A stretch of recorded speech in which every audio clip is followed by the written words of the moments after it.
Can the Mariners convince Chris Flexen to opt in so they can trade him? And if so, can they actually get something that helps their 2023 offense? We'll discuss that and wrap up our team awards with MVP and Game of the Year coming up here on the Locked On Mariners podcast. Colby, hit it. You are Locked On Mariners, your daily Seattle Mariners podcast. Part of the Locked On Podcast Network, your team every day.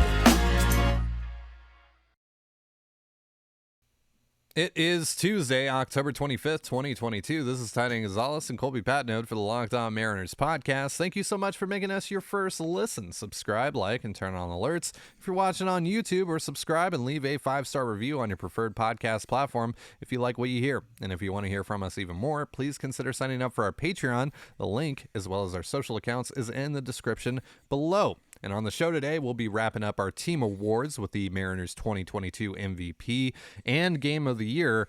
But first, we actually have a little bit of, well, not necessarily news. You know, we're in that awkward part of the offseason where the offseason actually hasn't officially begun. The World Series is still happening, but there's little bits and pieces of information, mostly people trying to put two and two together, and I think that's what's going on a little bit here with Corey Brock of The Athletic, who in his mailbag the other day talked about Chris Flexen potentially opting in, which would be a little bit of a surprise. Of course, his club option converted to a player option because of the innings limit that he reached, or innings threshold, rather, that he reached.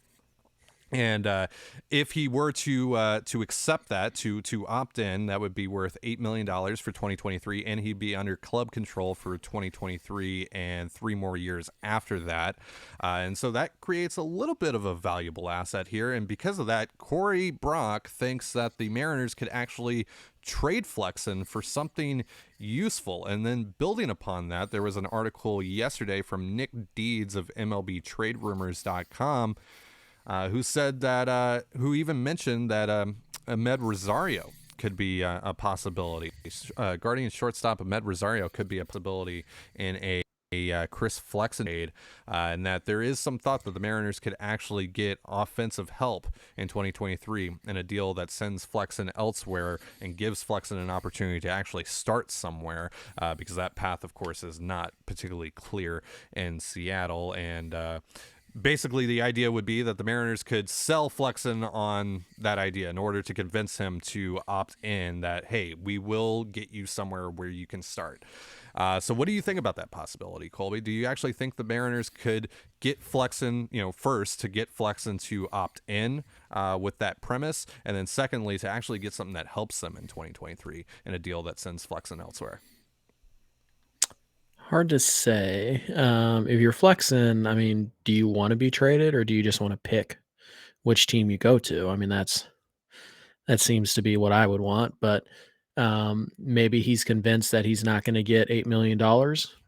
So if he opts in, then he at least gets the $8 million, and maybe 2 teams are paying him that $8 million instead of just the Mariners are paying all 8. Maybe the Mariners are paying 4 and Tampa's paying 4 or whatever. But either way, Chris gets 8. So maybe that's his thinking. Maybe that's why it's a possibility for Flexen.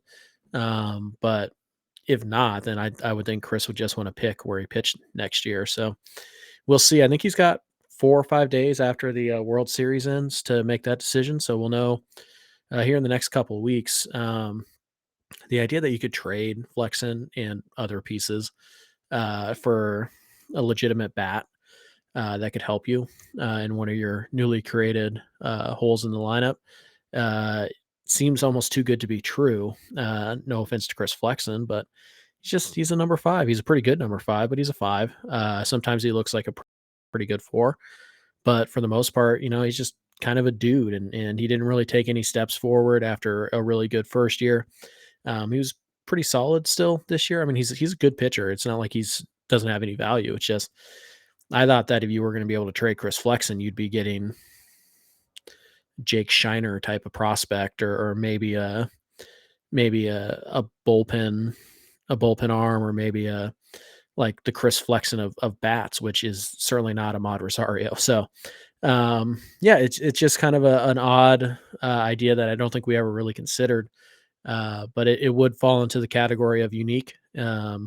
and outside the box, and that's something that Jerry and this front office are really known for. So it's definitely something that's piqued my interest now. I still don't see it. It just seems so unlikely. Uh, but Brock did mention that the team's calling on Chris Flexen at the deadline. They were contenders. Like so there are good playoff teams out there that think Chris Flexen can help them. And so, yeah, I mean, it kind of makes sense. And because Flexen in this scenario would have 4 years of control if he opts in, uh, it certainly is. It's not like it's a rental, right? So if you can flip him to a team for maybe a rental bat coming back, I think that is just like that's about as good as you can hope for on the Chris Flexen market. So it'll be interesting to see if he opts in. It's still, to me though, it still feels a little like, Yeah. are those teams interested, or was that just because there's limited options at the deadline? Well, and there's going to be limited options this year as well in free agency and on the trade market. That's not to say that there are no options, but it's that market is going to be depleted pretty quick. Not every team is going to be able to get the pitching that it wants, so that's kind of working in the Mariners' favor here. The other thing working in the Mariners' favor, on top of the fact that he would have 4 years of club control, that's going to be appealing to any team because controllable starting pitching of any kind, especially with a pitcher that has had some success, is valuable. Flexen has proven to stay healthy over the first couple of years since coming back to the major leagues, and he's been an innings eater. He pitched 180 innings last year. And then through 137 and 2/3 this year before being replaced in the rotation. And that wasn't necessarily of his fault. It was just the Mariners needed to get better. And so, he's a guy that will post, an ERA somewhere in the low threes to the high fours, or high threes to the low fours, rather. And, not walk a ton of guys. He's obviously not going, he doesn't have strikeout stuff, but he's 1 year removed from being a 3-win pitcher by F4 standards. That's going to hold some value. I don't think that's going to be a ton of value to just do a 1-for-1 swap for a bat that you can put in your starting lineup on most nights. But I think that's going to help you cut the cost quite a bit on someone like an embedded Rosario. Or the other idea that I had, and we don't have a ton of time to get into this, but the other idea that I had, and I think one of the teams that was calling the Mariners about Flexen was the Toronto Blue Jays. I like Teoscar Hernandez in this situation. Teoscar Hernandez has just 1 year left of club control. He's a rental bat. Obviously, he's a great bat that the fans of Toronto love and has been a big part of that dominant offense for Toronto, but they have to get better with the pitching. They have to get better with the pitching. Ross Stripling's about to become a free agent. He might get the qualifying offer, but I don't think he's going to take that. So they're going to need to add starting pitching. And while Chris Flexen isn't a sexy name, I think Toronto would have interest in that, and especially for a starting pitcher, a number 4, number 5 with 4 years of club control, for a corner outfielder who hits for a ton of power, but it only has 1 year left of club control. I think that makes some sense if you can add another piece onto that if you're the Mariners, whether that's maybe a bullpen arm like a Diego Castillo, or I don't think it would just be Diego Castillo in that situation, but maybe you add on a prospect somewhere in your 10 to 15 range or something like that. I think there is a path there where a deal in which Chris Flexen goes to Toronto and Teoscar Hernandez heads back to Seattle can be worked out between these two teams. So that's another name that I would keep an eye on. But I think Guardians are definitely a name to keep an eye on because they always are looking for a bargain when it comes to starting pitching. Mm-hmm. And then Toronto, because the need is just so great there. Is there anyone else that maybe comes to mind for you? Yeah. So the piece also mentions maybe G-Man Choi as kind of a Carlos Santana replacement. I don't know if the Mariners are looking for an exact Carlos Santana replacement. I don't think that's a mold that they're looking at. That was more about, Ty France is hurt. We need a first baseman and we need some DH help. So I think that was more about need than necessarily fit. So I don't think that's a role going forward. But Choi's really good against right-handed pitching and pretty good defender at first base, and he's a fun player. So yeah, that'd be fun. I was thinking, depending on how, and obviously all these are depending on how the teams want to build for next year. A couple guys that came to mind, Hunter Renfroe from Milwaukee. They were a contender last year, so I don't know. Maybe they seem like a team that would be interested in a Chris Flexen type. Renfro, and then this is another guy I'd probably require a okay prospect to be tacked on, but maybe somebody like Max Kepler of the Twins. The Twins need pitching help. That they need more than Flexen, but maybe it's something like Flexen and Cade Marlowe or Zach DeLoach, or just a solid prospect, but nothing amazing for Max Kepler. So maybe those are two guys that kind of came to mind, and both would obviously, basically step right in and fill the right field void for the Seattle Mariners. All right, so we are going to wrap up our team awards for the 2022 Mariners in just a moment with Game of the Year and MVP. But first, a reminder, this episode of Locked On Mariners is brought to you by BetOnline. BetOnline.net is your number one source for betting on football and the start of the new basketball season. Find all the latest player developments, team matchups, news, podcasts, and in-depth analysis on every game.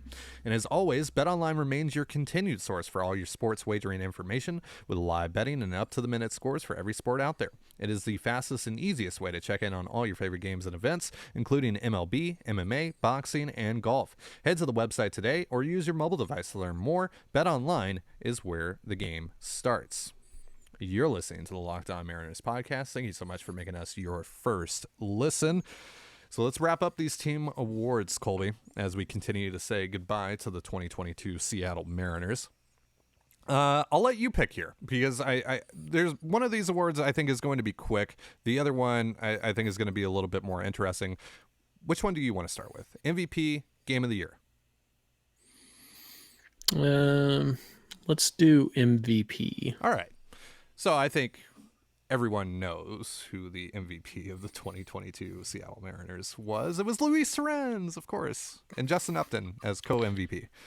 No, It was one Julio Rodriguez who, took the baseball world by storm, Colby. Was it though? All right. You got another name you want to throw into the ring here? Cal Raleigh. No. Honestly, I look, it's the wrong answer. Maybe, but I could understand it. I could understand it a little bit. I think he's probably second place or third place. Yeah. Totally fair. So the correct answer is actually Jerry Dipoto. Yes. Here come the Jerry Dipoto bootlicker comments. Whatever. I'm just saying. I think Jerry's the MVP was actually John Stanton. And that'll do it for today's show. Thank you so much for listening. I am looking for a new co-host as of now. So there you go. No, the MVP, it's Julio. Yeah. He's going to win Rookie of the Year. He was your best player for basically from May 1st until the end of the year. You just basically toss out the entire month of April, and he was Mookie Betts. Yeah, Julio would be the most valuable player on 20 teams in the league. That's just the type of player he is right now. I'm not even exaggerating. Basically from May 1st until the end of the year, Julio Rodriguez had the same WRC plus and almost an identical slash line to Mookie Betts. The guy is insane. He also plays, a pretty good center field. He's stealing a ton of bags. And honestly, his numbers were hampered because of the lingering injuries, both to the back and the wrist. If he doesn't hurt his back and wrist in the second half of the year, he's easily getting 30-30. There's really no question about it. He almost got it anyways, but they really slowed down the stolen base attempts after he injured the wrist just before the All-Star break, and then the back kind of sapped him of any they were being extra cautious. He could still run, and he was still running fine, but it's just being a little careful, which is understandable. And I don't think Julio's ever going to be like a 40 steal guy, even though he could be. I just feel like the team's going to be like, let's not risk that. Kind of like Mike Trout. How he used to steal a ton of bases, and now he's just like, he can, but no. So we'll see. But yeah, Julio was your best base runner. He was your best hitter. He was probably your second best defender, third best defender. He's just, everything about this team. He's the energy guy. He's kind of the de facto captain at 21 years old. It's just everything about Julio is a franchise building type of player, and he's already an icon. He's played 1 year in Seattle, and I guarantee you there are people out there who will put Julio as one of the 10 best Mariners of all time. after one season. And that's all projection. Yeah. Although the one season was very good. But yeah, I mean, you could probably make that argument. I mean, like if Julio has 5 more years like he just had, like who are we kicking off a Mount Rushmore to put Julio on? Right. You know what I mean? So does he even need yeah, 5 more Julio's, years of this? Honestly, like, I mean, because of the personality and like the fact that he stayed and all that stuff, like screw it. He's already on it. We're kicking Griffey off. There you go. Julio is replacing Griffey. And we just lost because we're not 400 subscribers. well, we are not fine. Then I get to keep all these cards. That's true. But we're not replacing Dave Niehaus and we're not replacing Edgar. So you tell me who to kick off for Julio then. It's either Griffey, Randy, Ichiro, whoever you want to put on it now.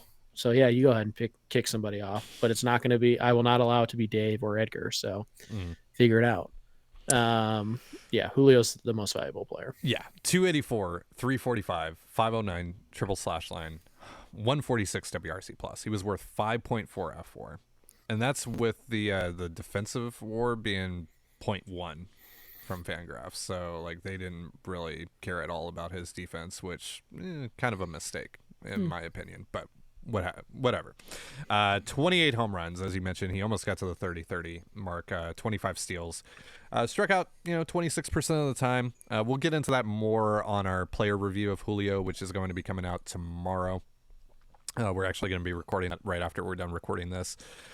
7.1% walk rate, 7 outs above average in center field. I think that was the most impressive thing for me this year, outside of obviously the fact that he was a superstar right out of the gate, which we talked about is like a rarity. It's the exception to the rule when it comes to top prospects. But the defense was really the most surprising thing when it came to Julio. It was the fact that he was not just serviceable, but actually like above average out there for the most part.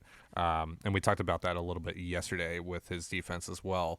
The fact that he's actually a long-term option in center field right now is, I mean, that's something. That's definitely not something that we really expected. You can do better than him, of course, but there aren't many center fielders that are better than Julio that also provide the offense that he does out of a premium position. He's just a ridiculous player. He's going to be a superstar in Major League Baseball for a very long time, and the Mariners have him for basically his entire career. Yeah.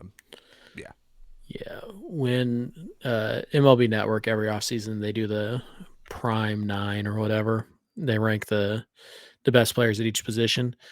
Julio's going to be top 3 in center field. Yep. I mean, right now he's probably the second best behind Trout. Yeah. So, yeah, that's what we're talking about with a 21-year-old. Yeah. Just a freak. Yeah. Absolute freak.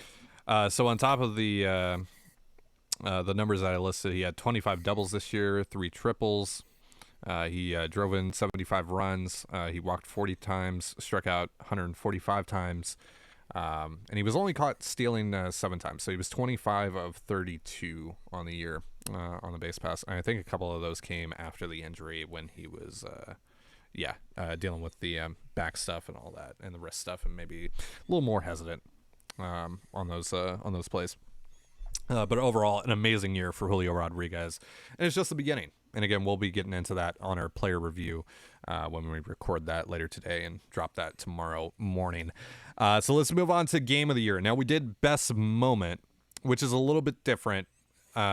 Yours, of course, was the drought ender. Mine was the comeback in Toronto, 2 games that you and I were both at.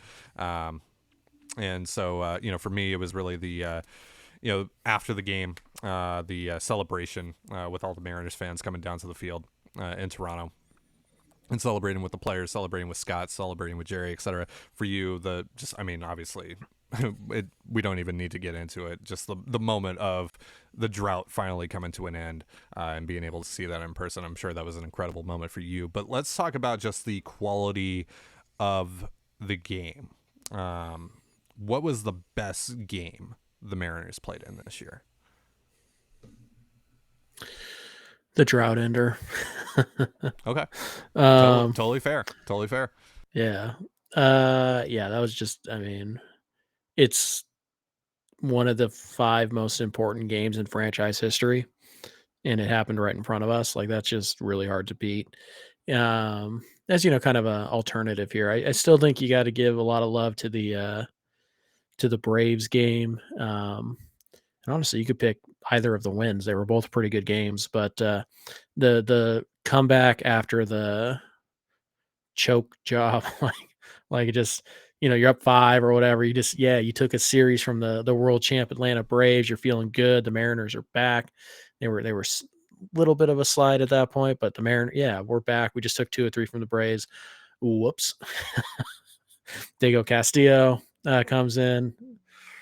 Everybody kind of holds their breath, like, I can't get it done. Paul Sewald comes in all right, well, they close the door, fine, whatever. Sewald will get it done. Nope, nope. And they go from up 5 to down 1, heading into the bottom of the 9th, and then, of course, Julio off of Kenley Jansen, laser beam home run to tie it, and then just a high towering blast from Eugenio Suarez with 2 outs to win it. To go from just the roller coaster of emotion in that game, it's hard to top. So I think there's like 7 or 8 really good games you could pick this year. Those 2 stand out to me. Also, obviously, the comeback in Toronto is a pretty big one. So yeah, I still go with the drought ender, but I think the win against the Braves is a pretty darn good game as well. Yeah, I was gonna give my nod to the Braves game, but I remembered another game that happened back in August that was pretty great. It was considered by a lot of folks, including Jeff Passan of ESPN, to be an instant classic. It was Luis Castillo's T-Mobile Park debut against the Yankees, in which the Mariners won 1-0 in 13 innings with Luis Torrens hitting a pinch hit walk-off single off of Jonathan Loaisiga. This pitching matchup was insane. It was Garrett Cole versus Luis Castillo, who both faced each other in their very last start in New York, and of course that went horribly for Cole. Went pretty well for Castillo, but both of these guys were at the top of their games, and this showed you exactly why you trade for Luis Castillo, and that you actually had a guy that could go toe-to-toe with any pitcher in Major League Baseball. Castillo goes 8 scoreless innings, 7 strikeouts. Him and Cole combined for 15 strikeouts in this game. They hardly allowed any base runners in this game. And if you remember, the extra innings were nuts. The Mariners offense didn't necessarily want to win the game. The Yankees offense also didn't really want to win the game. So many base running blunders by the Yankees. Some great defensive plays by the Mariners as well. It was an incredibly entertaining game. I totally agree with folks like Passan that this was an instant classic. I know it's not really the game that comes to mind for a lot of Mariners fans when we talk about the game of the year for 2022, but I think this was a statement game for the Mariners in the end that, this was different. This was a different team, that it didn't matter who they were going up against, whether it was the Yankees, the Astros, whoever, they were going to be able to give any team in this league a tough time. And then to show that they were actually able to come out on the right side of it as well and win in one of those crazy, chaotic games. It just kind of exemplified everything that this Mariners ball club was in 2022. This was chaos ball to the max. This was everything that chaos ball kind of is, right? So, great game. I think shortly after that game, we did our episode entitled "Are the Mariners the second best team in the American League?" Mm-hmm. And a lot of people were like, "No, you're crazy, blah, blah, blah." So I'll just ask you again, 2.5 months later, did we nail that? Yeah. Because I feel like we did. Well, did you just watch the Yankees play the Astros after the Mariners just played the Astros? And of course, no, I didn't watch them, but yeah. I know all about And of course, it. Neither of those teams got wins off the Astros. The Astros are really, really good at baseball. Like, let's make that clear. The Astros are really, really good at baseball. But the Mariners played a more competitive series against the Astros than the Yankees did. Yep. And Lance McCullers, Astros right-handed starter, even said as much, that no one was beating the Mariners. If the Mariners got past the Astros, no one was beating the Mariners. I legitimately, wholeheartedly believe the Mariners were, at the end of the day, the second best team in the American League. It just so happened that they were playing in the same league, in the same division as an absolute Number juggernaut. one. Yeah. So Undisputed number one best team in the American League. yeah. And it would have been interesting to see how maybe, how differently a 4-game series would have gone between those two teams, between the Astros and the Mariners. Maybe not so differently, who knows? But there isn't a doubt. Not. But there isn't a doubt in my mind that if the Mariners beat the Astros, we're on this show today talking about the Mariners in the World Series playing the Phillies.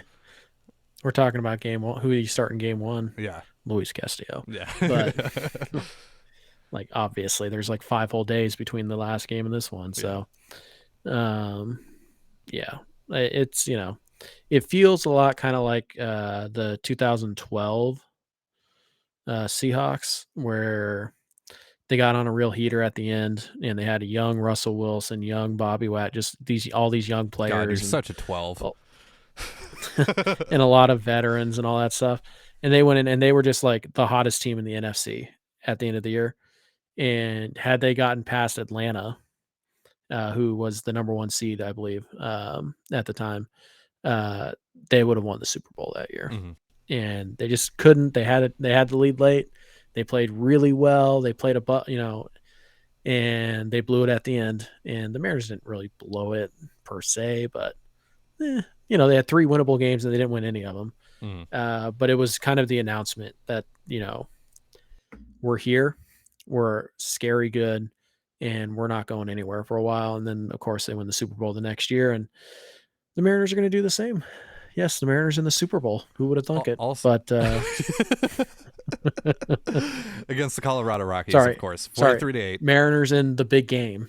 The big game, yeah, that's right. Right. We don't want to get demonetized here on YouTube. No, the big game. The big game.